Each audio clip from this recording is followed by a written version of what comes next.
Tagalog tayo ulit para at least klaro sa'yo bro, no? Nako. So, ang pag-aaralan natin ngayon is tungkol, ang title niya is A Desperate Father. Desperadong Ama. Paano ba sa ating mga kalalakihan na may mga anak na, paano ba maging ama?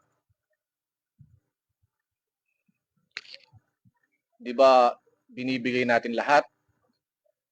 Yung mga hindi natin kayang i-provide, talagang inihingi natin sa kanya. Di ba? May kwento sa Bible nung panahon na nangangaral pa si Jesus. Ay pinuntahan siya ng isang royal na royal servant. Sila yung mga nakakabayo na talagang kasamaan nila yung mga tumutugis kay Jesucristo dahil sa nangangaral siya. Pinuntahan niya si Jesus hindi para huliin, kundi ipakiusap na dahil nababalitaan niya na umiikot si Jesus para magpagaling. Kasi nagawa niya na yung tubig gawin niyang alak, yung mga himala, nakakapagpagaling siya. So nakot yung attention ng isang lalaking ito, yung ama na to, na which is may tuturing sa Bible na yung mga tumutugis kay Kristo, na mayroon siyang anak na talagang nasa bingit na ng kamatayan. Wala nang lunas ang kanyang sakit. Ilang doktor na ang tumingin, hindi malaman kung ano yung sakit niya, hanggang sa sumuko na yung mga doktor, talagang wala na. Kaya yung title natin ngayon, umuwi ka at gagaling ang anak mo. Ngayon, hindi pa nakakauwi yung tatay, gumaling na yung anak. So, ang nangyari sa royal servant is pinaniwalaan niyang buo. Pinaniwalaan niyang buo si Jesucristo dahil sa yung ginawa niya miracle sa anak niya. Siyempre, anak niya, tapos pinagaling ni Jesucristo. So, naging follower sila ni Christ. Kaya sabi ni Jesus, naniniwala ka na ba dahil nakita mo ako? Pero mas mapalad ang mga naniniwala kahit hindi nila ako nakita. Nung mag-start na sa ministry si Jesus, nag-start kasi siya nung mabaptize siya, gaya nung pagpapabaptize sa'yo.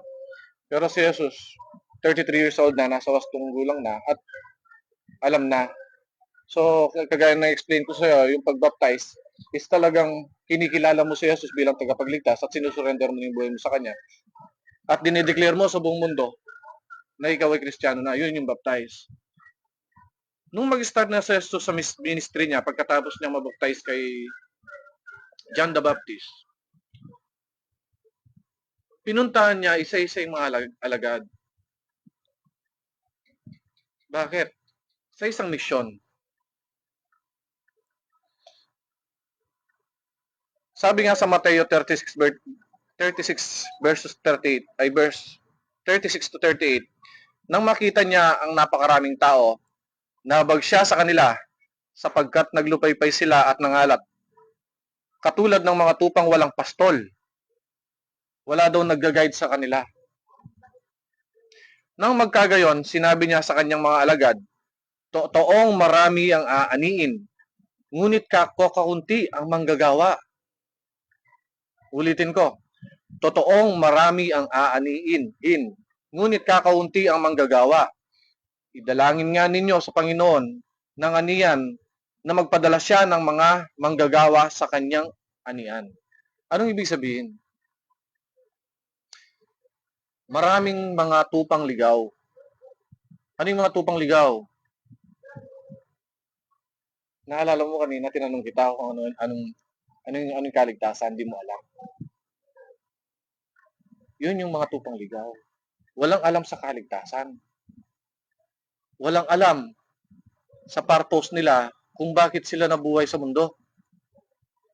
Hindi nila alam yung tinatawag nila at kilala nilang Jesus. Kung ano ang dahilan kung bakit napako sa krus, namatay, at muling nabuhay after 3 days.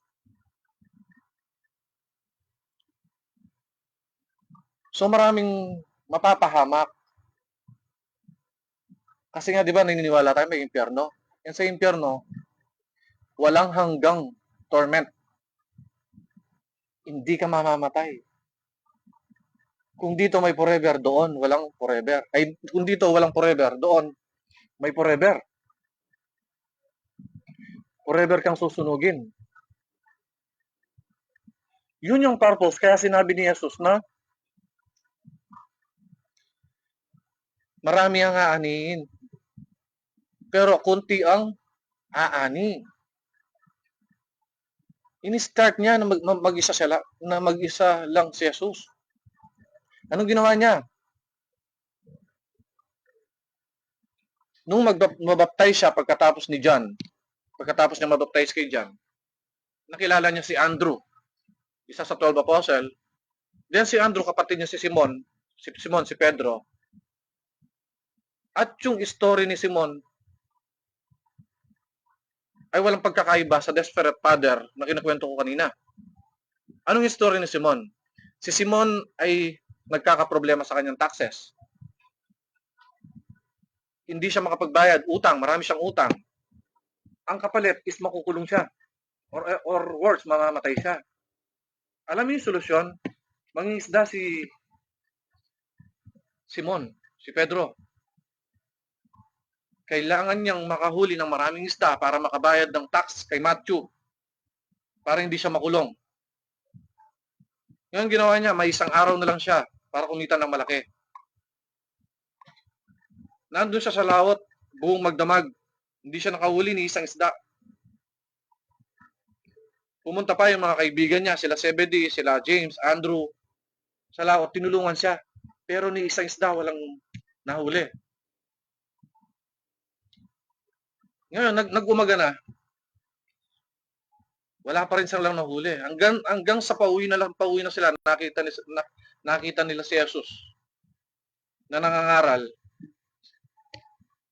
sa tabi ng dagat, sa dalampasigan.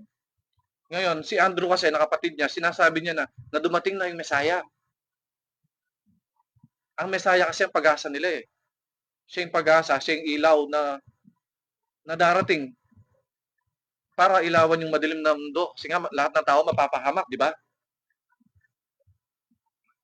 Ngayon, nung dumaong na sila, nandiyan si Jesus. Nakiusap si Jesus, pwede ko pag gamitin yung bangka mo kasi hindi nila ako naririnig. Kailangan kong tumuntong sa taas.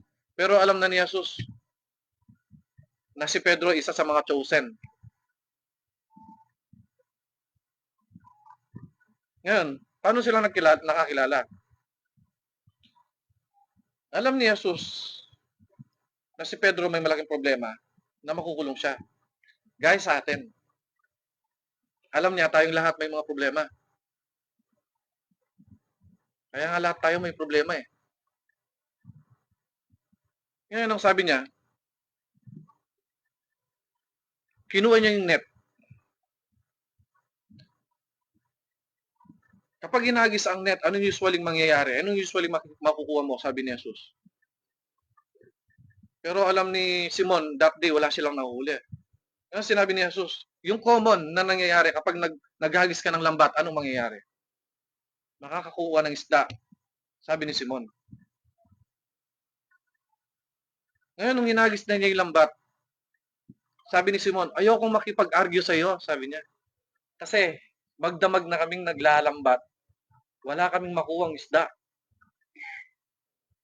Kasi Simon, uwi na siya, magpapaalam na lang sa misis niya at makukulong na siya. Ang sabi ni Andrew, magtiwala. Agis mo, try lang. Sige, isa lang. Alam mo, nung hinagis nila yung lambat, hindi pa nagkasya sa bangka yung mga isda na nakuha ni Simon. Pero magdamag ni silang naglalambat. Hindi sila makakuha kahit isa. Ngayon pagkatapos nun, natuwa si Pedro at yumuko kay Jesus ng pasalamat. Dahil, nasolve yung problema niya. Ngayon sabi ni Jesus, mula ngayon, di ka na mangingisda. Gagawin kitang mangingisda ng tao.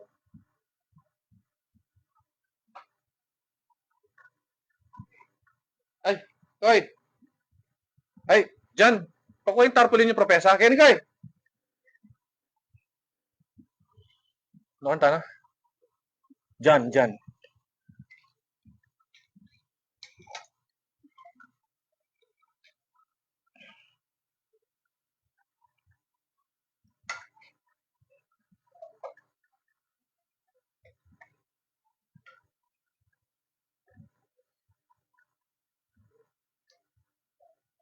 So, Simon, Pedro, napinta pares lang.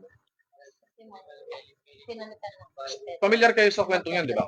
Ayal benke. Pagpalong niya na. Pastor. Kahit eh. Ayal benke. Kay church kanta. Labas na yung Ayal benke. Si Pedro, yung story ni Pedrong yon, yung pinaka-popular sa ano, di ba wala siyang nahuling study spirit na siya? Pero bakit nung dumating si Jesus, hindi pa nagkasya sa bangka yung isda? Isang hagis lang. Yun yung faith. Hindi, ayaw. Kasi sabi ni Andrew, dumating na ang Messiah. Hindi si Messiah ang kailangan ko ngayon. Ang kailangan ko ngayon, isda. Hindi yung Lamb of God. Ang Lamb of God kasi si Jesus. Hindi si Jesus. Parang ang tao. Pag may problema tayo. Hindi si Jesus ang kailangan. Kailangan ko ngayon ng pera.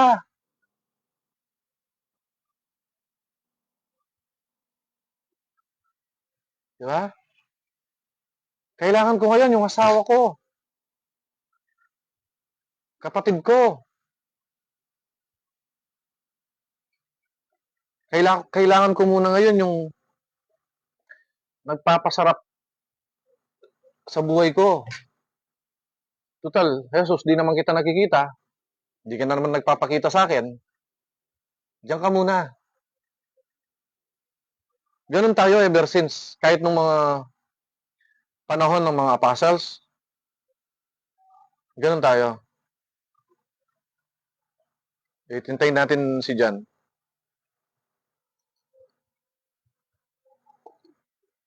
Mag-review muna ako. Alit, atsyo na ka.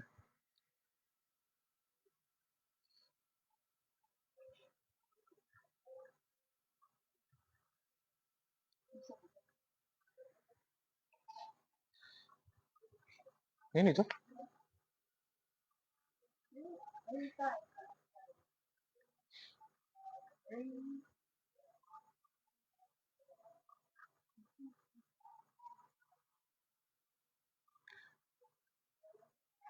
Sorry po sa mga nanonood sa iyo. Sa ano? Konting patastas lang. May bisita lang. Oh.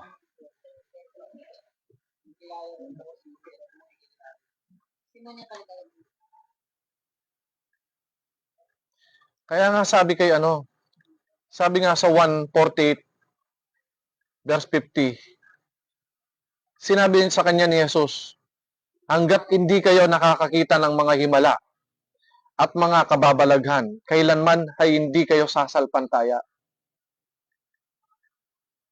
Di ba? Naniwala ba si Pedro? Nung wala pang isda, nung namumblema siya, sinabi ni Andrew na, hindi.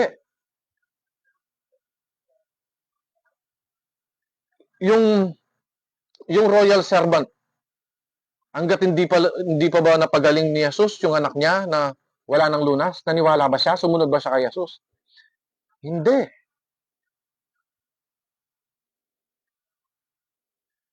Kaya sabi niya, napakapalad ng mga taong hindi siya nakita. Walang nakakita ng mga miracles. Pero naniniwala at sumusunod sa kanya.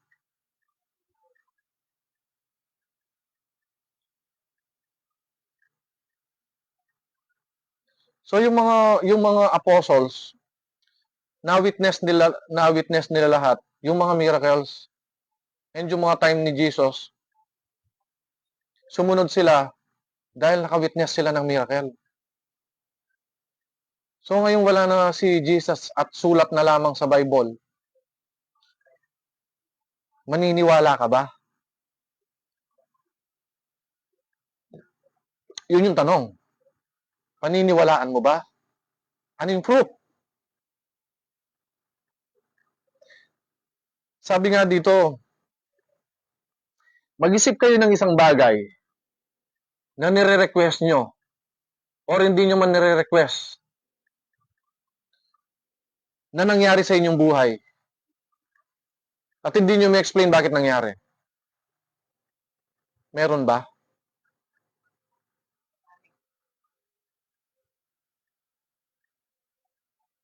May nangyari na ba sa inyong buhay na hindi nyo alam kung bakit nangyari? Let's say blessings. Okay? Hindi lang blessing sa pera, blessing sa pamilya. Sa buo yung family mo. Lahat.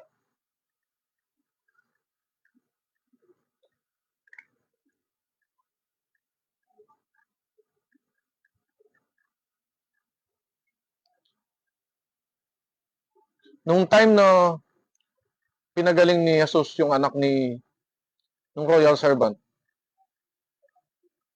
naisip niya yung mangyayari sa kanya eh. Kasi alam niya na mangyayari na siya mamamatay sa krus.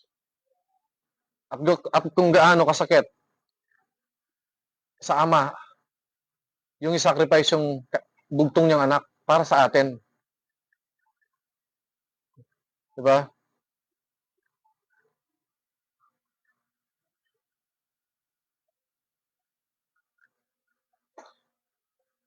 Ngayon bilang matagal na nating kilala si Jesus. Nangyari na ba sa buhay natin na may isang tao na dahil sa iyo nakilala niya si Jesus?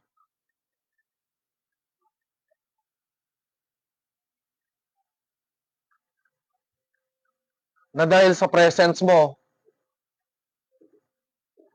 na dahil sa tulong mo sa kanya, meron na ba kahit isang tao na alam mong nakilala niya si Jesus dahil sa'yo?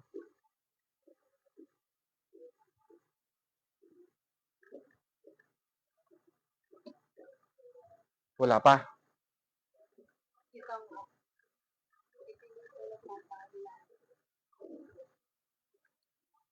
Unang-una, bago mo magawa yun, kailangan siguraduhin mo muna na malinaw na sa atin ang kaligtasan. Ngayon, kung sa'yo mismo hindi pa malinaw ang kaligtasan, hindi mo magagawa yan. Pangalawa, kung malinaw na sa'yo ang kaligtasan, kasama ka na ba sa mga follower ni Christ?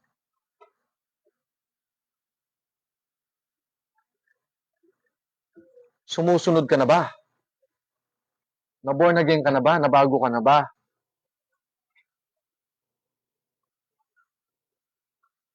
Hindi mo pwedeng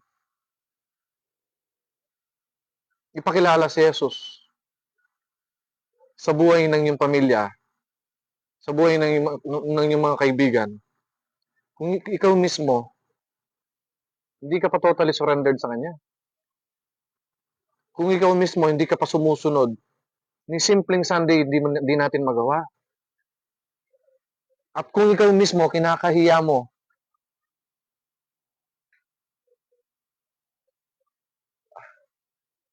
yung magandang balita.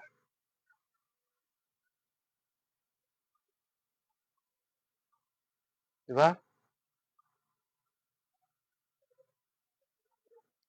Ngayon, pag dumating sa time, yung tatlong yon, nanampalataya ka, sumunod ka sa Kanya, at naging disciple ka niya, gaya ng mga 12 apostle, Ano ibig sabihin ng disciple at yung mga marami ang aanihin pero konti ang mag-aani. Sino yung mga nag-aani? Mang-aani. Tayo din ng mga Kristiyano na ipinapalaganap yung kanyang salita.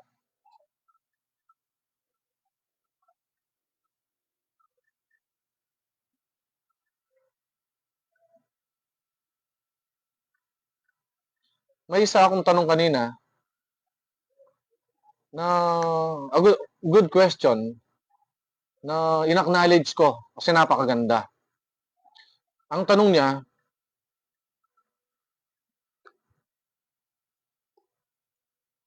pwede ko na ba lang i-share yung salita ng Diyos? Actually, pwede. Kahit sino pwedeng mag-share. Pero ang tanong, kung sino ang nag-share? Ano ang testimony ng nag-share? Yung testimony ba ng nag-share is nakikita mo na ba si Kristo at sumusunod na kay Kristo? At yung nag-share ba is talagang binitawan niya na ba lahat ng yung mga kalayawan, yung mga totally surrendered na ba? Kasi ang laking impact ng isang nagte-testimony, yung isang nagpe-preach ng salita ng Lord. Kung ang nagpe-preach is yung ginagawa niya kung anong gusto paggawa ni Kristo. Although hindi tayo perpekto, nagkakasala, umiinit ang ulo, nagagalit. Pero pag na kay Kristo ka na kasi, yung mga kasalanang di sinasadya, forgiven na yan. Pero pag yung kasalanan is pinaulit-ulit mo at sinasadya mo na, hindi pa siya yung nangunguna sa'yo. Yung sarili mo pa rin ang nangunguna, hindi siya.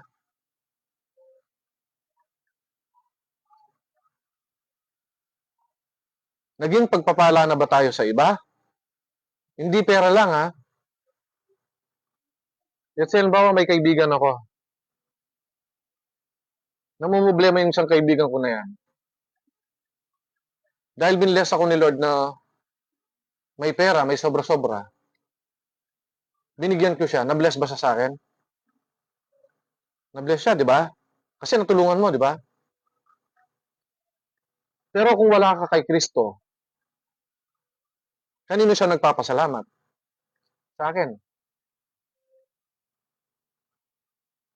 Example lang, wala ako kay Kristo, tapos tinulungan ko yan, naging mabait ako, gaya ng conversation natin kanina.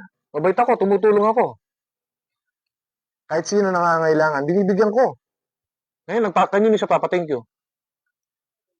Sa akin. Sino napupurihan? Ako.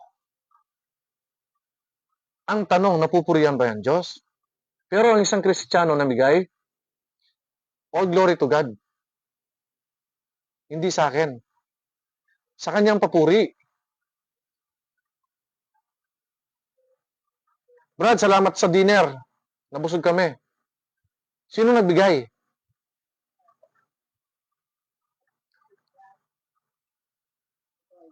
Di ba? So, doon pumapasok. Bakit ang isang Kristiyano ay patuloy na nagtatrabaho, patuloy na may goal, pero yung goal niya naka-align kay Kristo. Hindi naka-align sa mga bagay na kamunduhan na pag nakuha ko yung yaman na ito, wala na akong gagawin kundi magpapakasasa. Iinom with the barkads all the way. 6 all the way. SM Mall all the way. Ang isang Kristiyano, binibless siya kasi ginagawa siyang daluyan ng pagpapala ni Kristo ng ating Diyos. Para kung sino man ang mabless niya, isasabihin niya na ang blessings na yan galing sa Kanya, hindi galing sa amin.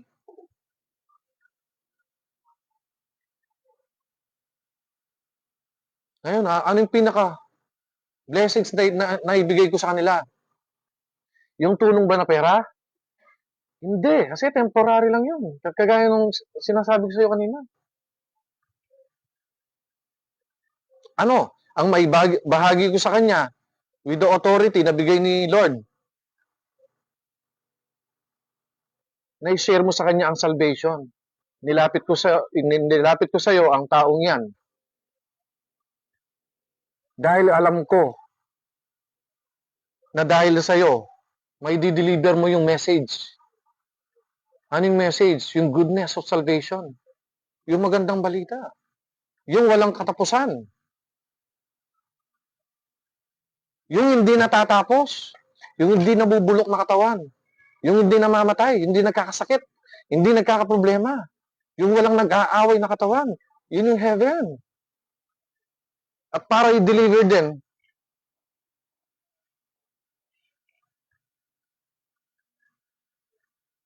na totoo ang impyerno. Na kung hindi mo kinalaala ang Panginoong Yesus sa inyong buhay, yung mga sinabi kong forever kanina, baligtarin mo. Yun yung mangyayari sa inyo. Pero tulit-ulitin ko, sa dinayo-layo mo dyan, taga saan ka? Dagupan? Tacloban? Mag-isip ka. Di ba sabi mo, may narinig ako sa'yo. Sabi mo, dito na ako. Hindi na ako aalis. Dito to yan. May nagsabi na rin sa akin yan. Walang forever. Yun yung sinabi ko kasi dito, walang forever. Mag-iwahiwalay at mag-iwahiwalay tayo. Pero bakit kayo dinaan dito? Huwag niyo nang patigasin yung puso niyo. Inuuna niyo yung ibang bagay na inuuna niyo kaysa sa hindi nakikita.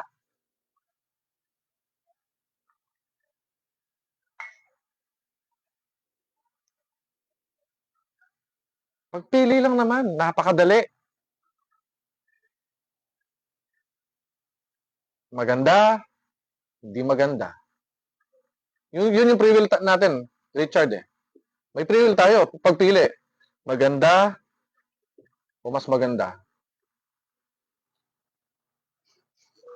Maganda o...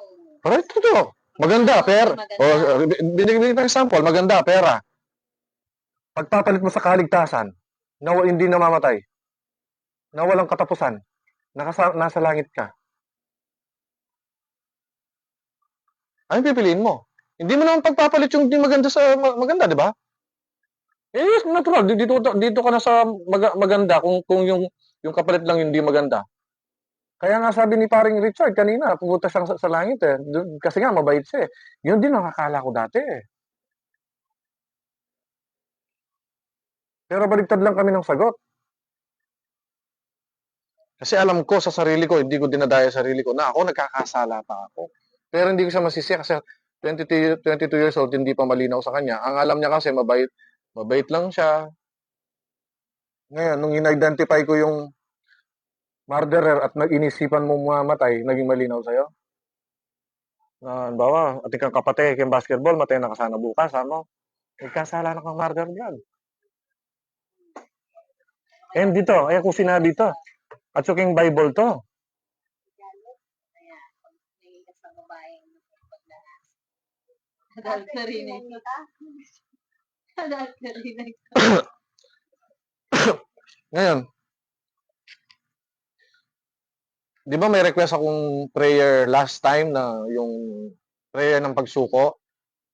Ginawa ba lahat yun? Pinag-pray niyo ba lahat? Hindi, okay lang. Kasi sabi ko nga sa'yo, dumaan din ako dyan. Pares lang tayo. Sino ba yata sa atin? Sabi yan. Pero dati sa bahay.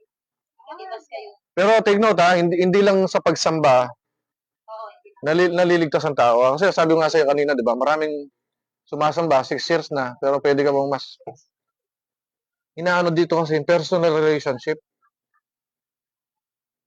Pero ang pagsamba, isang part ng obedience. Utos niya eh. And doon ka nakakarinig ng salita ng Diyos. And kaya ako may wisdom dahil sa kanya. Dahil hindi kami, anong tawag dito? Hindi kami lumiban ng Sunday. Lumiban man kami siguro, may dahilan, isang araw lang. Pag may ano sa church, lagi kami nandyan. Kahit may appointment kami sa real estate, sabi ko, mamayang hapon, ba't dito muna ako?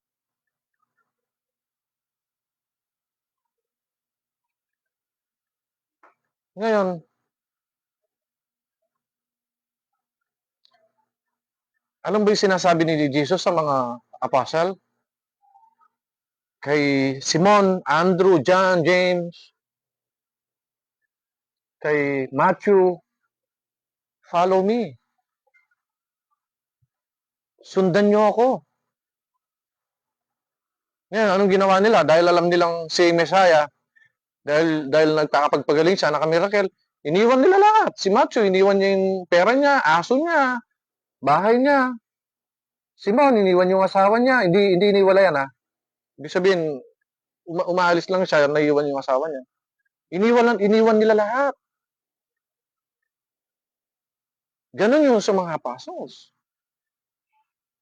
Kung nakakasagabal sa gawain, iwan mo.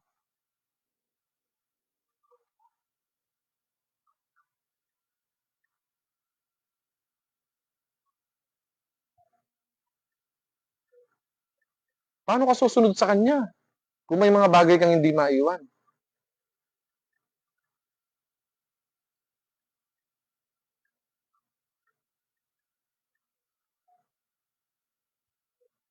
Ngayon, kung pinili ka, gaya ng Nicodemus, sino Nicodemus ay isang high priest, Pharisees. Ang mga Pharisees, yung mga nagtuturo ng mga law of Moses dati, yung mga, nung wala pa si Jesus noon, master nila yan. Nung dumating si Jesus, naging curious siya at naniwala siya kay Jesus. Nag-meeting sila, nagyakapan sila. Ikaw ba naman, kausap mo si Jesus, anong gagawin mo dyan? Ngayon, sinabi mo sa kanya, come and follow me, magkita tayo next. Totoo nangyari to sa Biblia. Magkita tayo sa ganitong araw, sundan mo ako, Nicodemus. Alam mo yung ginawa ni Nicodemus? Umiyak siya. Alam niyo bakit? Hindi niya kayang iwan yung posisyon niya bilang pinakamataas na pari.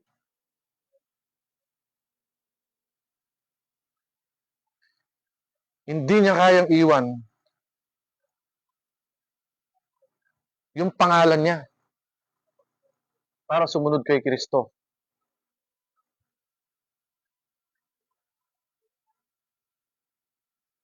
Ngayon, kung time na nag-expire ka na, graduate ka na, sabihin mo nang namatay ka na, imaginein mo, ito assignment mamayang gabi, mag-pray ka. Palagay mo kung haharap ka sa kanya ngayon. Qualified ka ba?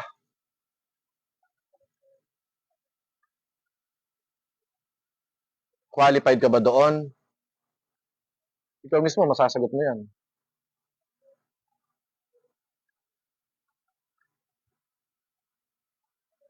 Ngayon, sabi nga dito, napakapalad ng mga, lalo na sa panahon natin ngayon, yung mga hindi nakita si Jesus pero sumusunod sa Kanya.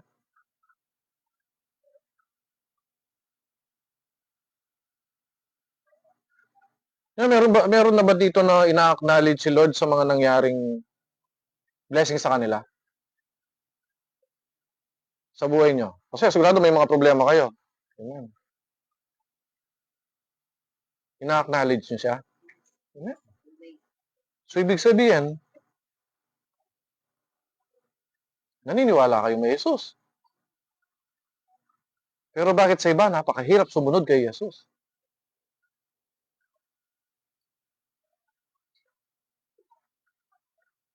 Kasi dati na pag-aralan namin, baka akala mo di ka mahal ni Jesus dahil wala kang trabaho, maliit lang bahay mo.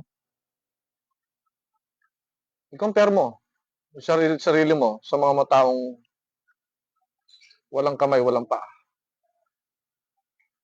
Hindi ka ba blessed?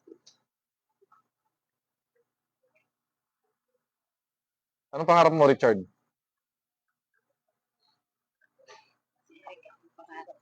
Ah, pangarap mo? Hindi, kahit ano, kahit ano. Baby! Hindi, bukod doon. Hindi kaya anak, pwede. Pangarap mo makikibibi. Ngayon, may doubt ka ba kay Lord bakit di niya binibigay? Minsan, nag-iisip ka. Pero ang tanong, nagising ka kaninang umaga? Nagpa-thank you ka ba? I-search mo nga sa Google kung ilan yung namatay ngayong araw. Na hindi na nagising. Search mo. Kung ilan yung namamatay araw-araw. Hindi. Isa buhay pa eh. Yun pa lang. Pagising mo pa lang. Thank you. Yes. Eh, napag-aaralan namin yun nung third. Third ba? Third Bible study. Blessings.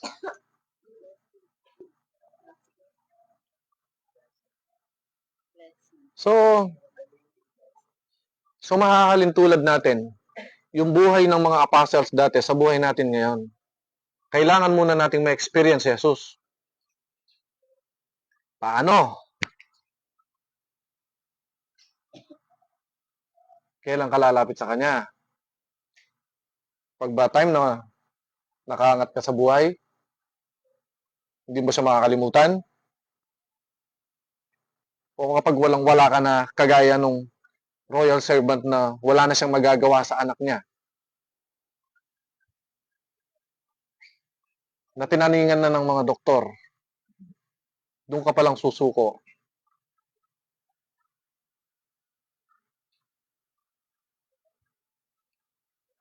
Kaya tinatanong sila eh, naniniwala ka na ba dahil nakita mo ako, sabi.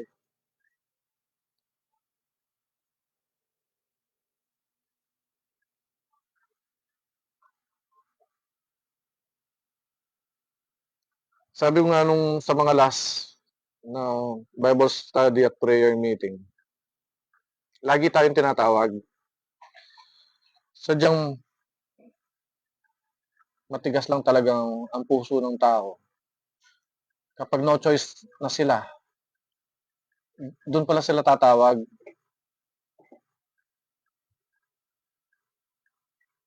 Pero mapalad yung mga biniyayaan pero tinuturing nilang mababa ang kanilang sarili. Kahit na meron sila, tinuturong nilang wala ang kanilang sarili kung wala si Kristo sa buhay nila.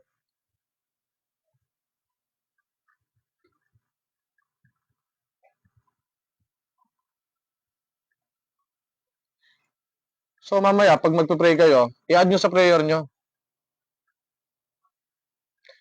Di ba nung una, yung sinusuko nyo yung buhay nyo sa Kanya? Tapos magpagamit kayo sa Kanya, di ba? Yung tanong nyo, paano ako magagamit? Tapos paano nyo siya mapagsisilbihan? Pray nyo yun, tanong nyo.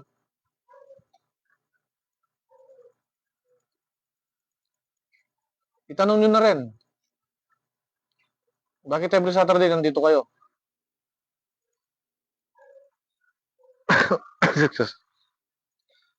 Tanong nyo. Anong purpose mo, Lord?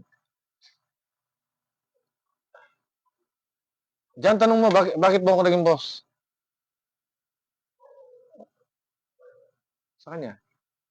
Bakit napunta kang Pampanga? Anong purpose mo sa akin?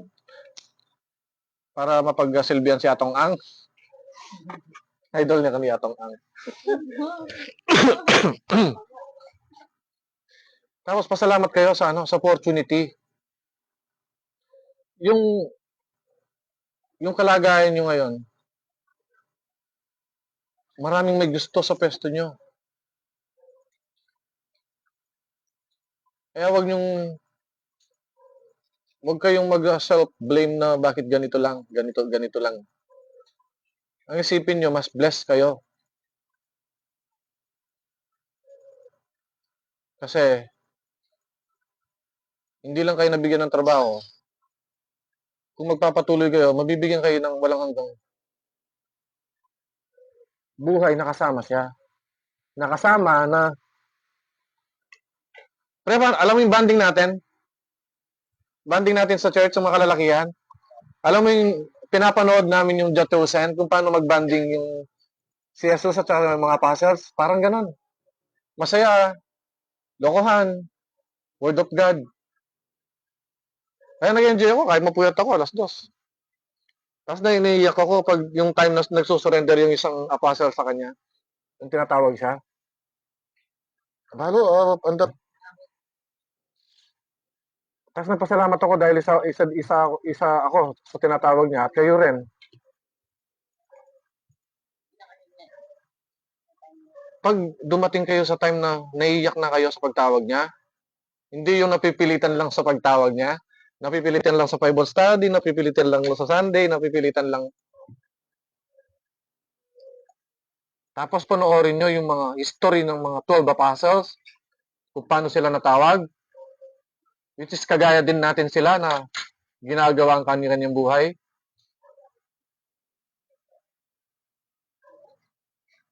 Iiyak at iiyak kayo. Magpapasalamat kayo dahil sa regalo. Na pinakamagandang regalong hindi namamatay. Na may forever.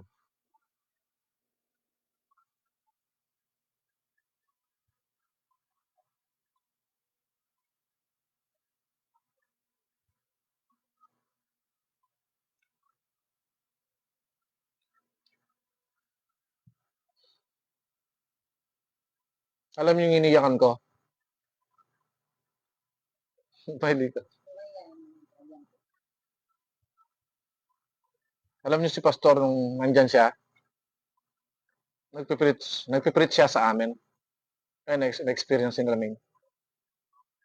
Kasi siya yung ginamit ni Lord na mamingwit sa amin eh.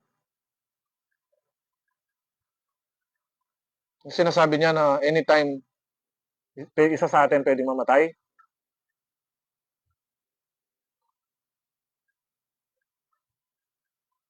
One time, pinasyalan ako ni pastor. Nandun ka dyan. Ngayon, nandyan si Jan. Nahingi siyang tarpaulin. Pambalabal na ganyan.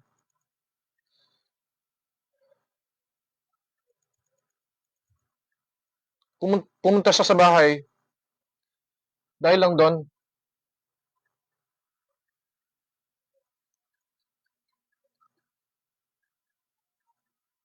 May 20. Ito siya oh. Share ko lang yung story ko sa inyo.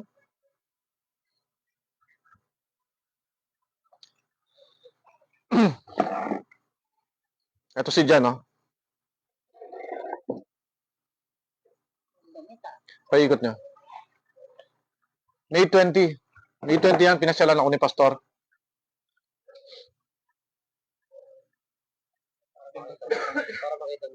Paikot mo. Tapos may yung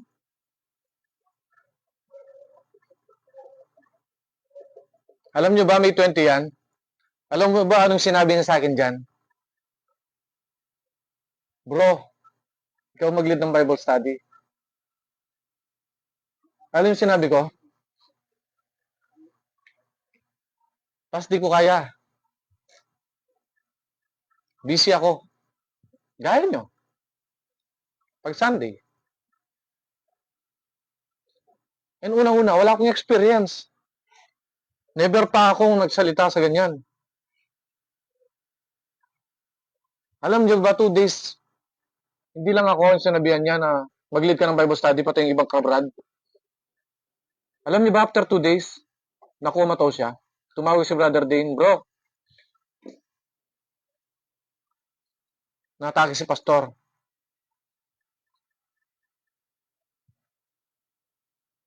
Yun yung last word niya sa akin, ha. Ngayon, 1 month siyang naratay. Alam niyo ba, first time kong ginawa, di ako kumain ng umaga, lunch hanggang hapon, nag-fasting ako. Alam niyo yung fasting? Alam niyo yung ginawa ni Jesus nung sa 40 days siyang hindi kumain bago siya mag-start ng ministry, tapos tinempt siya ni Satan? Nag-fasting ako para ipakiusap yung buhay niya. Nasa taas ako, sinabi ko sa kanila, hindi ako kakain para kay pastor. Wala akong gagawin kundi magdadasal, makikinig ng worship song, at ipagdasal si pastor. Alam niyo dati, 3 oras lang ako madelay sa pagkain, sakit ng ulo ko, di man ako makausap. Mainit yung ulo ko. After 1 month, namatay si pastor. Alam mo yung ginawa ng grupo? Alam mo yung inisip ko noon? Mag-iwalay kami.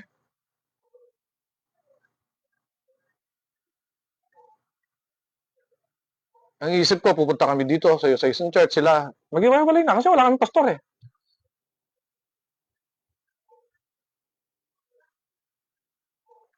Nag-start kami yan. Alam nila Charmaine, alam nila Erika. Pamilya lang kasama natin.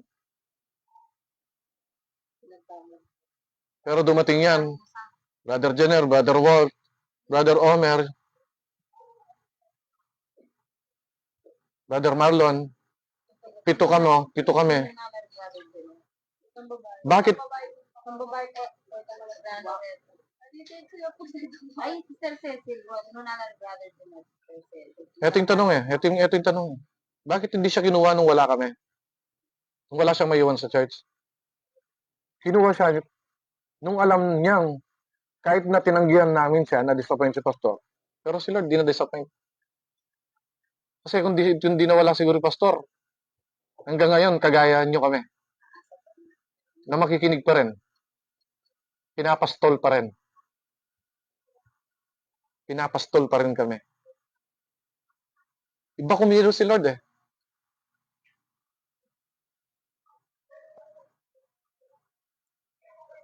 Alam nyo ba, yung taong tumanggi, kami lahat tumanggi ha, kay pastor, nakatayo lahat sa pulpito, nag-preach lahat kami. Nag-ikot-ikot kami.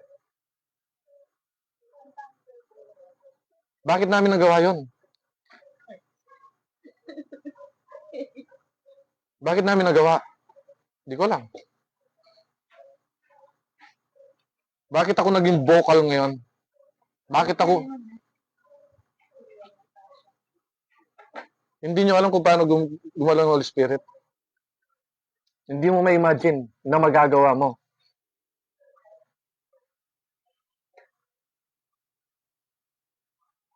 Kung hindi siguro nawala si pastor, yan, siya pa rin nagbabible study dyan. Pagod pa rin siya. Bawag na tayo shop ng permiso.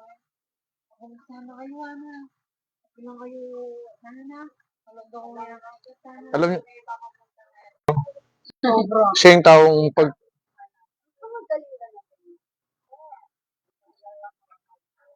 pagsalita ng Diyos ang pinag-uusapan, kapag may maiaakay na siya, walang kapaguran yan. Pupuntahan at pupuntahan kahit malayo. Kahit wala nang tulog yan. Basta may share niya lang yung gospel at matulungan ka, kahit hindi ka niya kilala. Kasi alam niya yung purpose niya eh.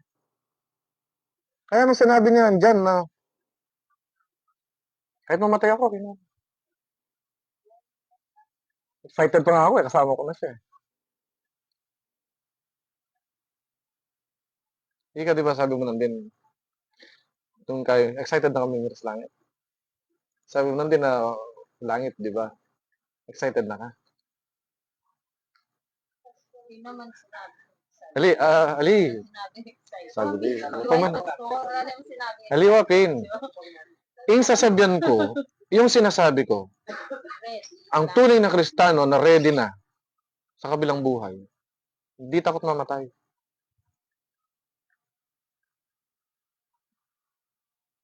Hindi. Kaya pinagpapatuloy namin yung yung turo niya na pasin mo ang iyong krus at sumunod ka sa akin. Na darating ang araw, kung loloobin niya, hahawak din kayo ng mga grupo niyo. At sigurado ngayon tatanggi kayo lahat. Tatanggi kayo lahat kasi paano? Di ako marunong. Wala akong wisdom. Exactly, kami rin, wala.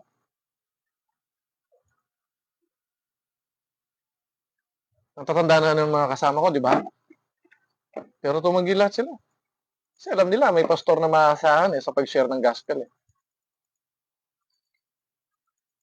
Pero yung nangyari sa amin yon, yung pagkawaling na pastor, kaming mga kalalakihan,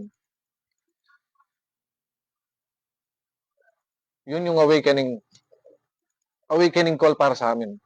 Yun yung pagising sa amin. Na kayo, na naiwan sa panambahang ito, kailangan niyang ituloy at kung ano yung inumpisahan ng ating, hindi lang si pastor ng ating Jesus, ang ating Panginoong Yesus Kristo.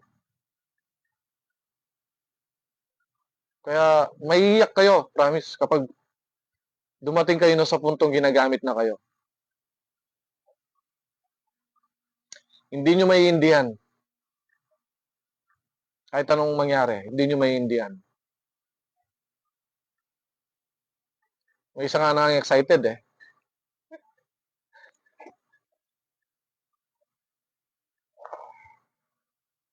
Pero napakasarap marinig na excited na kayo na i-share yung gospel. Pwede. Siguraduhin nyo sa sarili nyo na hindi kayo katitisuran. Kasi, yung pag-preach ng gospel, yan yung pinakamahirap na trabaho kasi kaluluwa yung pinag-uusapan. Impyerno ang pinag-uusapan pag nakatisod ka ni isang kaluluwa. Gaya ko.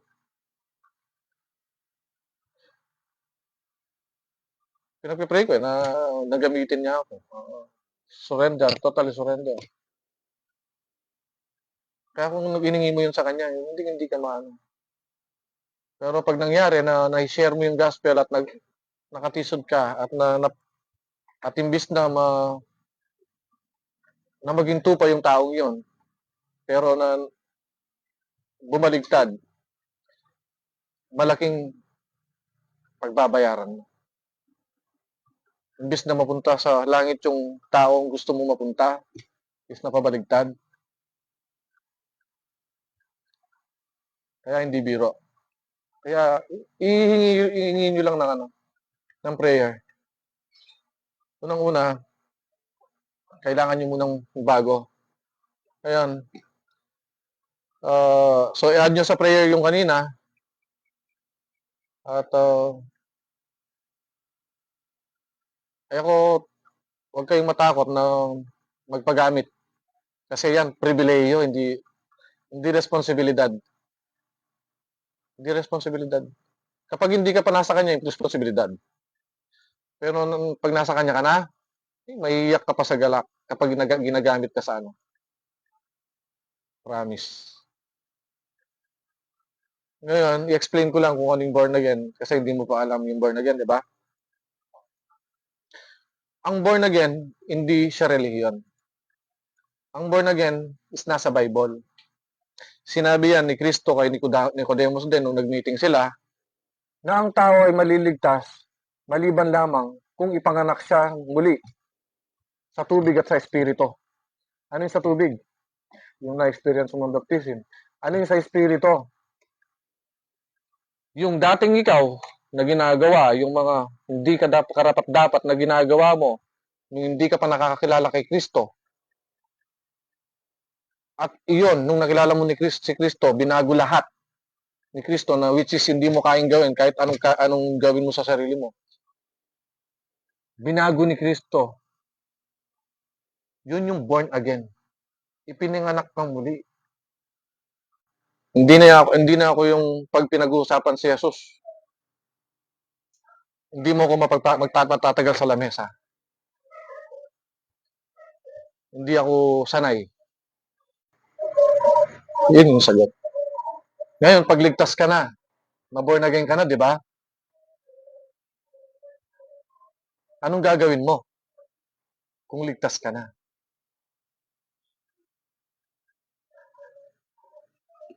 Bigyan kita ng example, matinding example. Nasa bangin ka, nakahawak dito si Erica, anong gagawin mo? Nasa taas ka na, ligtas ka na. Anong gagawin mo? Hayaan mo ba siya?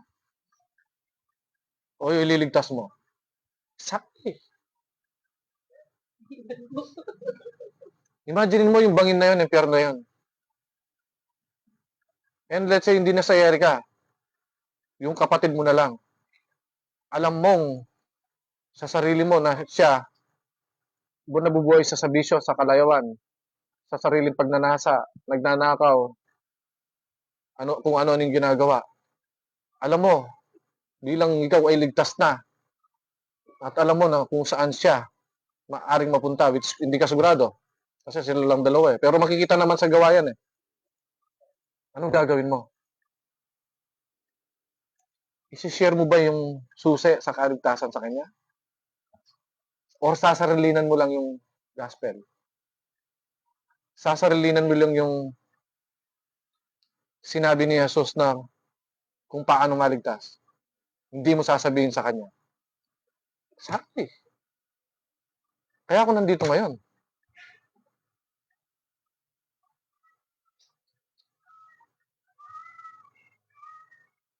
Para sa inyo. Nandito kayo ngayon dahil doon sa verse natin, na maraming aanin, kukunti ang mag-aani.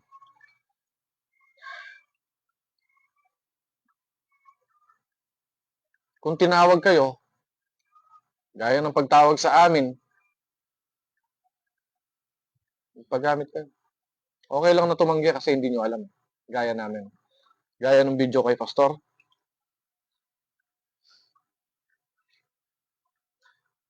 So parang sinabi mo na rin,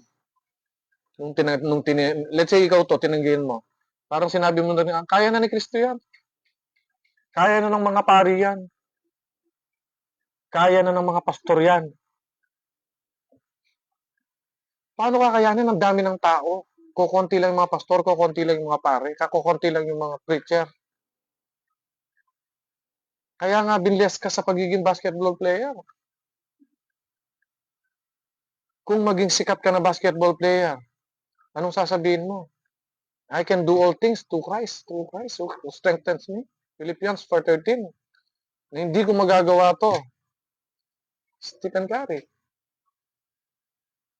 Binibigay niyo yung glory kay God. Kaya nga, Philippians 4:13, yung verse ni Stephen Curry. Diba? Hindi niya magagawa yon kung di kay Kristo. Kung naging boksingero ka, like Manny Pacquiao, anong gagawin mo? Anong ginagawa ni Pacquiao ngayon? Sinishare niya yung good news of salvation.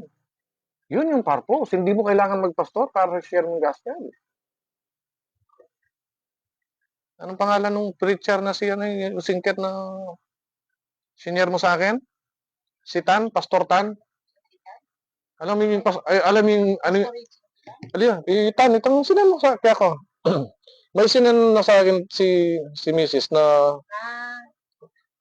Chinese siya. Alam naman natin yung mga goal ng Chinese. Gusto nilang maging milyonaryo. Gusto nilang yumaman.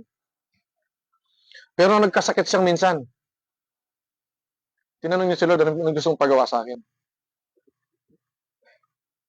Alam niyo ngayon, nagpastor siya. Eh, nagpipreach niya siya sa Malacanang. Tan yung pangalan. Tanchi. Diba? Kung komedyante ka, Jobert. Kung senior ka, Gary V. Jobert, Diba? may kaya itong disaster management. Magpakamate. May drug siya Oh. Ngayon, kahit sino ka pa. Butch Belly ka, kriminal, mamamatay tao. Nakulong ng maraming taon. Totoo ang istorya. Panalben mo yan. Joko Diaz, Butch Belly ka. Assignment, order niya po to. Ano yung story niya? Lagalag. Makwaltalo. Niya kulong niya. Alam niyo ginawa? Nag-preach siya sa kulungan. Alam niyo ngayon? Spiritual advisor na ng Malacanang din. Dating kriminal.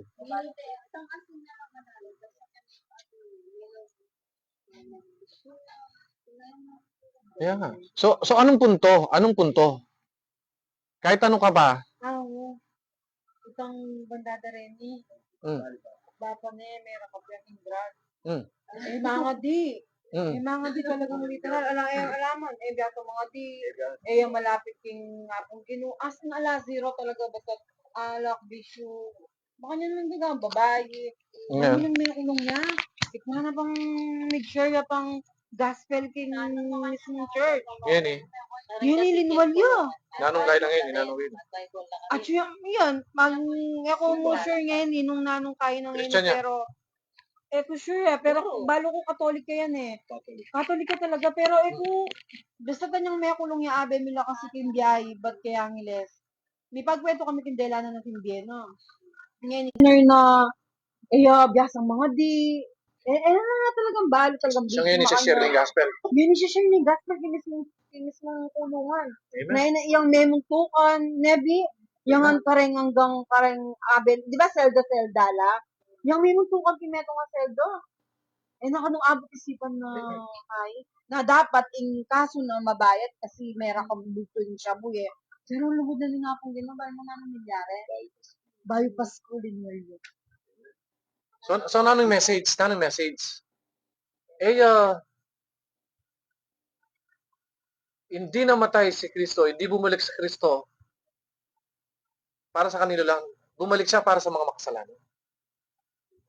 At ang ginagamit niya, since tayong lahat ay makasalanan, mga makasalanan. Kaya nga sabi ko kayo, alang margul, alang malati kasalanan. Para-parehas sa. Diba?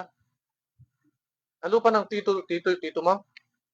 Baywan ni sir, bayon sir sa kutang mo kayo. Anya bang iga na alaay na sao hindi tulong ni Yesu Kristo na bago mo ba sarili mo? 100%, 1000%. Ali sa gano. Igmigbayo kayo kay Kristo. Kasi nung yan ay binayong Kristo, spreading gospel, pagbasa ng Bible. Kaya at nga importante yung Bible, tayo babasa. Mga hilabot yung ang kanyang kwento. Sana on. Nabalo mong adik yun, makantayos. Maranda masanting nga Bigla mong testimony. damdaman pang makantay, pang mag-share, as in, ko. Ating ko pang papalaw ngayon isa siyang gang member. Asian. Full of tattoos. Yan, nakamatay ito. Basa gulo. Pero baling gagawa ng yan pastor yan.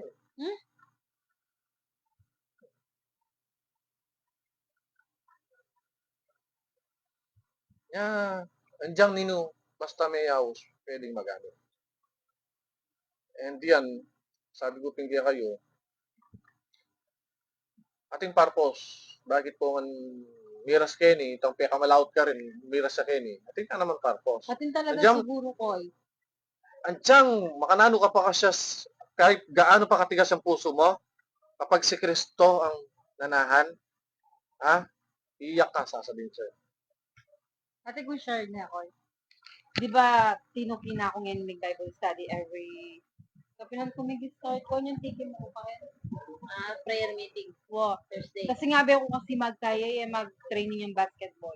So, kaming ako malalakong kami tingwapdi kayo nga diba? Sabi ko, anya kasing meting kapatid ko, bala mo mila ko talaga kaya. Wow. Itang atin literal. And itateng. Diba, straight ka mag-attend ka ta every Sunday. Tapos may day ikoya ko, mig-stop ko. Ikoya ko every Sunday. Literal. Diyang nanon paman bayo ne. Simbalan ng bata, no? Atin yung kaya. Basta't katolik yan Basta't si simbaya yan. Ngayon bigla yung may ikoya ko. Ako mig-attend. Tapos one time, ako balo niyong may nagtataka ko. Kaya kayo. Na mag-chat kayo. Tapos yung sinabi yu pa na ote mo subukang mag-attend. Baka nita mag-heal ing yako ni alang kalaraman. Yan ako kang mako, subukan ko pa, na ako lumuwal ko pa. Kasi ako lulugdan to, di ba ko, yun yung metikoy ako. Almost 1 month kanto, tapos may daya-daya ako kanto, as in, anong karakol. Stress pala atin pala ito, itang ako matuto, di ako mamangon, may misip ko kanto. Na balong pastor, ala kong friend, kareng abe tamong mag-church, ala kong friend, nung aluwamoy kayo. Metay koya ko, eda balo. Migaten ko, anang mako, sige na, subukan mo.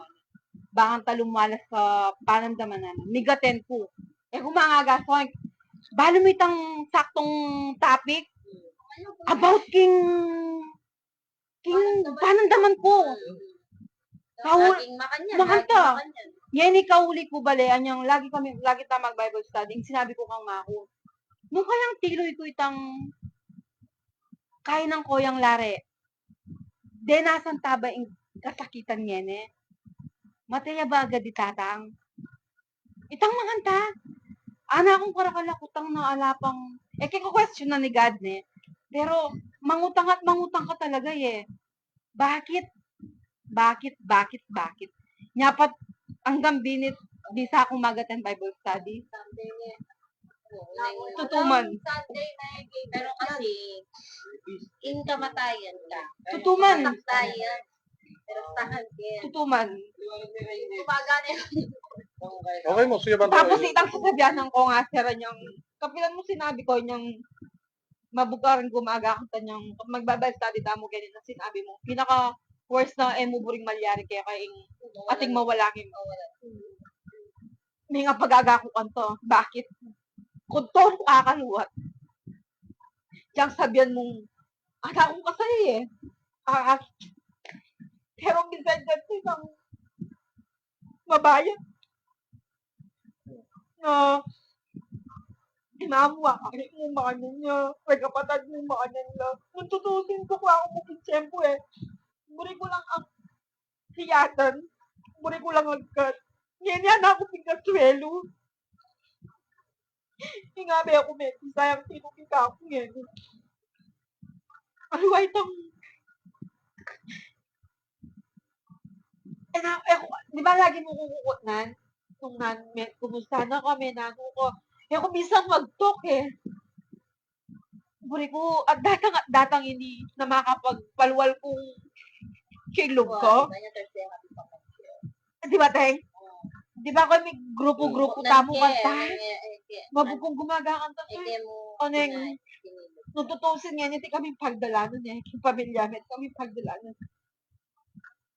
Sobrang mabayat. Naisipan ko yung mga kumakanya, maniwala ako. Ako mangako, ako magkayo. Miras ko kaya niya yung purpose. Kang, ayun ta ka manong kung ako sana katamo ning Ginoo. Ketang lowest point tamo. Ataw sana katamo ketang panay nakatangausan. Ngani bakit? Liam mo na kang andiyan ating kangaman. Gusto buri ng Ginoo na maputot itang cycle kin pamilyayo na alayo. Na gustong maputol ni Lord yung cycle na wala si Lord sa pamilya niyo. Niya gagawa siya ng isang tao para maputol yung cycle na yon para hindi na magpaulit-ulit para sa next generation nyo. Is kilalanin na nila si Lord at mawala na yung mga nakakagisnan yung kung anong mga nakakagisnan yung problema ngayon na naliligaw about sa ngayon, hindi ginawa ni Lord yung mga pagsubok na yan para pahirapan tayo. Okay? Ginawa yan ni Lord dahil mahal niya tayo. One example kang pastor. Dahil gusto niya kaming gamitin, gusto niya kaming gisingin. Same sa inyo. Alam niya, sobrang bigat na. Gusto kasi ni Lord na yung wala ka ng mga kapitan, nanay mo, tatay mo, asawa mo, hindi mo maaasahan. Kagaya ng topic natin kanina. Na lahat ng doktor, wala nang makakapagbagaling. Yun yung gusto ni Lord, na lumapit ka sa Kanya.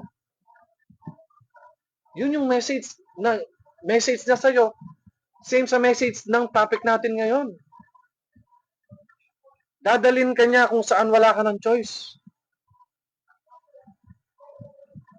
Dadalhin ka niya kung saan na siya na lang magiging choice mo para lang sumunod ka sa kanya at i-surrender mo sa kanya na Lord, hindi ko kaya yung pamilya kong ito, hindi ko kaya yung problema kong ito, ibibigay ko sa'yo.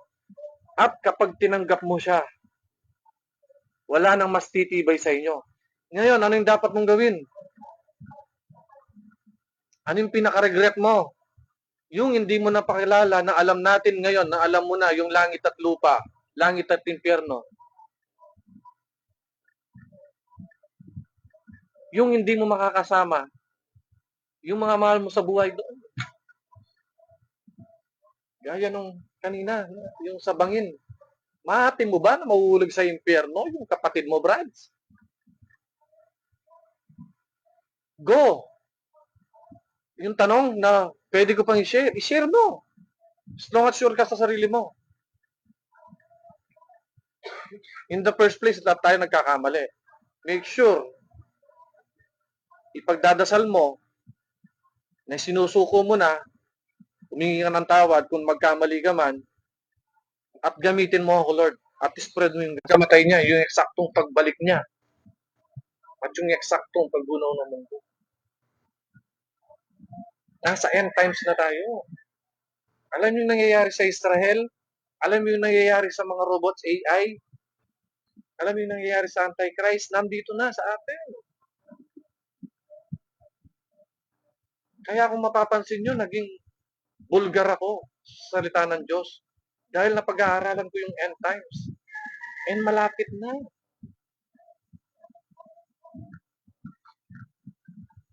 Huwag kayong pahuhuling hubad.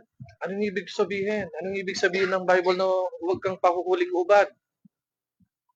Huwag kang pahuhuli na dumating yung time mo, na dumating ang pagdating ni Kristo. Hindi ka handa. Di ba? Alam nga namang rapture na. Dadagitin na tayo, kukunin tayo, tapos ikaw hubad ka pa. Example, paalis na kayo, hindi ka pa naka-BS. Aalis ka ng hubad? Hindi. Sasama ka sa lakad yung hubad? Hindi. Yun yung sinasabi sa Bible. Maging prepared tayo lagi. Hindi natin alam. Parang magnanakaw yun sa gabi. Nabigla na lang. Halimbawa, may Bible study tayo doon. Tapos na-rapture tayo.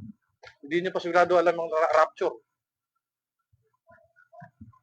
And hindi comics ito. Nasa Bible. Ano yung rapture? Bigla na lang mawawala yung mga mananampalataya at matitira yung mga hindi at yung mga peke.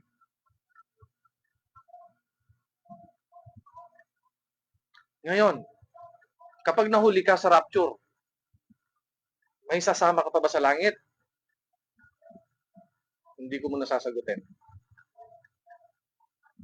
Ulitin ko. Yung rapture kasi, dadagitin, bigla na lang yung mga Kristiyano, yung mga nananampalataya kay Jesus at maiiwan yung mga hindi pa sugrado pa. Kaya nga yung mga hindi pa, yung ubad, sabi, yung mga hindi prepared. Ngayon, ang tanong nyo, kung halimbawa na-rapture na yung mga Kristiyano, may pag-asa pa ba ako sa langit? Pag-aaralan nanday niya sa tapos na yung Bible study sa last. Pero kailangan natin pag pinag-aaralan ngayon, is maging prepared tayo. Anytime. And dapat may sense of urgency tayo na i-share natin yung gospel kahit kanino. Sige. Dahil kukunti lang mag-aani.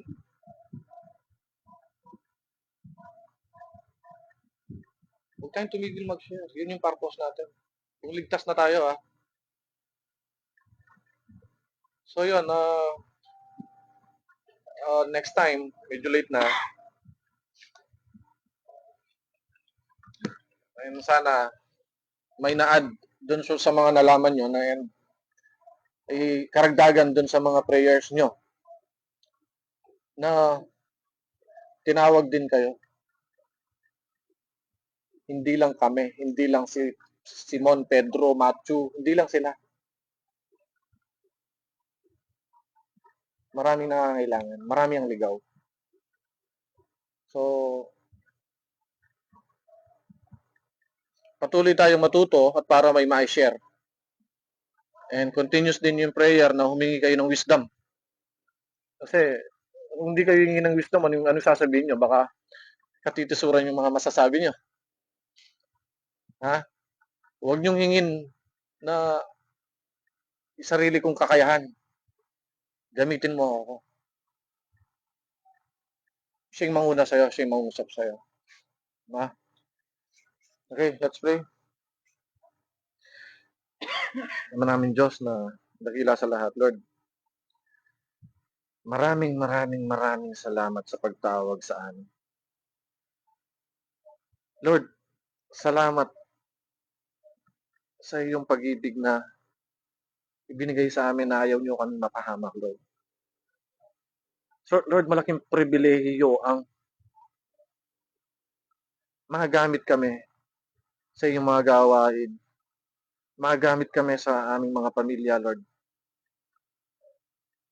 Magamit kami sa mga nakakasama namin, Lord. Malaking pribilehiyo ito, hindi obligasyon, Lord, na kabibigat na aming buhay. Salamat, Lord, at nalaman din namin na ang kaligtasan, ang buhay na walang hanggan, ang pinaka-importanting bagay sa mundo na siyang wag naming isang tabi at ipagwalang bahala. Lord, kung ano man ang dapat namin yung priority, Lord, yun ay yung time na kami yung tinawag upang pakinggan ng iyong salita. Lord, patuloy niyo kaming bigyan ng wisdom para maibahagi namin sa iba ang inyong mga salita. Patuloy, Lord, humihingi po kami ng tawad sa mga kasalanan na hindi namin sinasadya.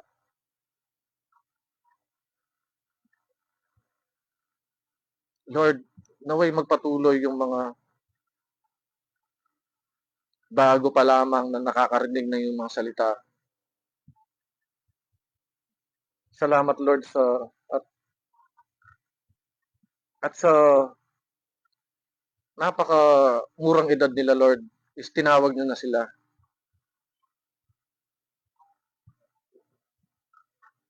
Lord, patuloy niyong ingatan ang kanilang pamilya. Patuloy niyong i-bless. At ibigay sa kanila, Lord, yung kung ano yung nararapat sa kanila. Lord, i-bless niyo po ang mag-asawang sila Erica, Lord, at saka sila Richard. Naway biyaan niyo sila, Lord, ng isang anak, Lord, na alam naming magagamit at magagamit niyo sila Erica at Richard para palakihin yung regalo niyo sa kanila para sa iyong gawain. Lord, i-bless niyo po ang kanilang pamilya, ang kanilang mga magulang, ang mga kanilang kapatid. Naway buksan din ang kanilang puso't isipan sa katotohanan, Lord. Tulungan niyo sila, Lord, na mabago at may experience ang pagiging born again, Lord. Na may experience nila kung gaano kasarap na manahan kayo sa aming puso at kung gaano kasarap na magamit, Lord, sa iyong mga gawain. Lord, tunay na napakasarap maglingkod sa inyo. At salamat sa preparasyon na binibigay nyo sa mga kapatid na ito. Tunay, Lord, itong Bible study, yung mga prayer meeting, yung mga Sunday worship ay preparasyon para sa kanilang mission na magamit. Lord, i-bless nyo rin si Brad Joel sa kanyang mga pinagdadaanan. Lord, alam namin sinusuko na niya ang buhay niya sa inyo. Lord, i-bless niyo po ang kanyang asawa na si Ate Tess upang isuko rin ang kanyang buhay sa inyo para maintindihan kung ano ang talagang purpose ng tao sa mundo. I-bless niyo ang kanilang mga anak. Lord, i-bless niyo po ang mission ni Brad Joel. Salamat po sa oras na binibigay niya sa inyong mga gawain. Lord, patuloy niyong pagalingin ang kanyang sakit. Tunay, Lord, na binibigay niya sa iyo ang kanyang buhay. At nakikita namin, Lord, na handa siyang magpagamit sa inyo. Salamat po sa buhay niya at patuloy niyo po siyang i-bless.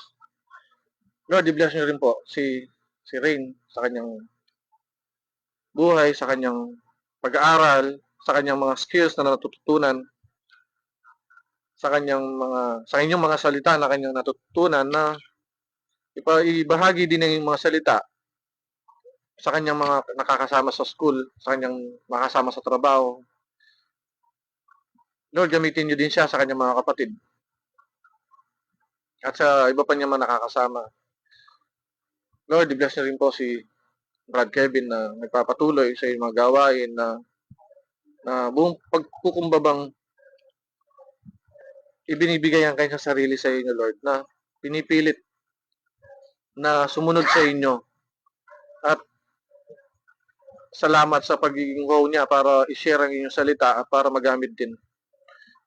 Lord, i-bless niyo po siya ng wisdom para may share yung gospel sa kanyang mga nakakasama, sa kanyang mga kapatid, sa aming mga kaibigan. At alam kong, Lord, na magpapagamit din siya sa inyo balang araw. I-bless niyo po sa kanyang trabaho, sa lahat. Ingatan niyo po. At salamat po salamat po sa pagtawag sa kanya. Lord, i-bless niyo rin po si John na hindi imposible, Lord, na dinala mo siya dito sa napakalayong lugar sa kanila na nagtiis sila ng kanilang ina sa isang tahanan na kung saan konti ang kita pero Lord, yung kapalit nun na binibigay mo sa kanila is walang hanggang buhay. Lord, alam kong may parte sa puso niya na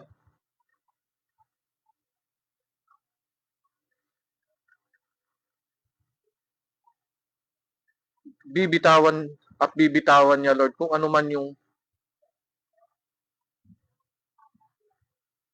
pa yung hindi niya mabitawan. Lord, tulungan mo siya at i-bless at naway magpatuloy sa iyong gawain. Salamat din sa pagtawag mo sa kanya dahil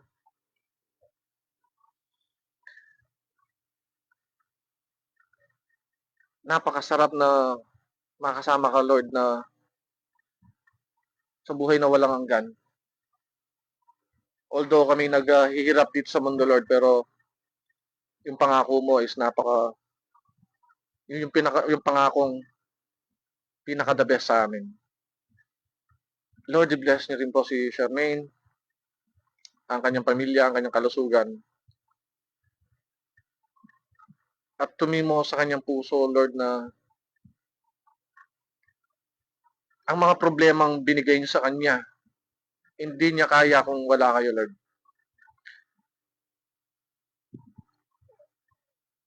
Lord, turuan niyo siya na isurrender ang buong buhay niya sa inyo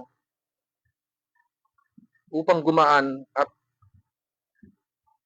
makita niya, Lord, ang iyong kabutihan. At alam ko, Lord, di ganoon kadali ang purpose na ang mission na binibigay mo sa kanya na mula sa isang pamilyang bulag sa katotohanan, na matigas sa katotohanan. Pero alam ko, Lord, may magagamit mo siya at hindi po namin alam kung paano, pero tulungan niyo po siya na magtiwala sa inyo na kaya niyong gawin lahat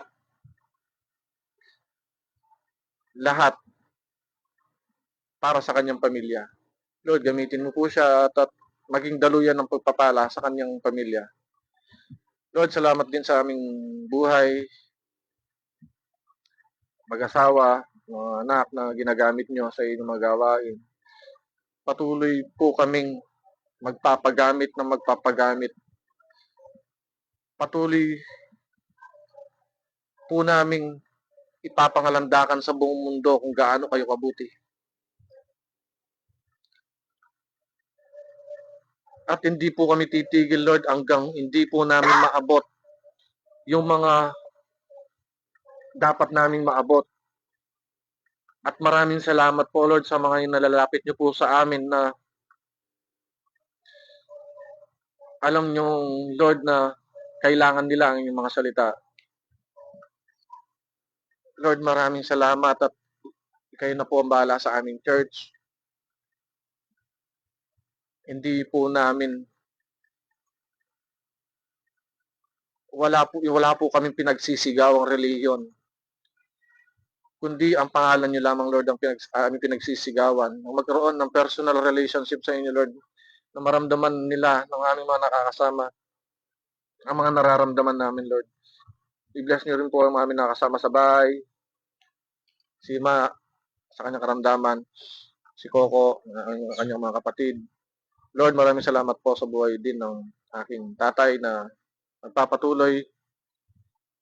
Lord, alam ko na may purpose siya kung bakit siya nagpapatuloy.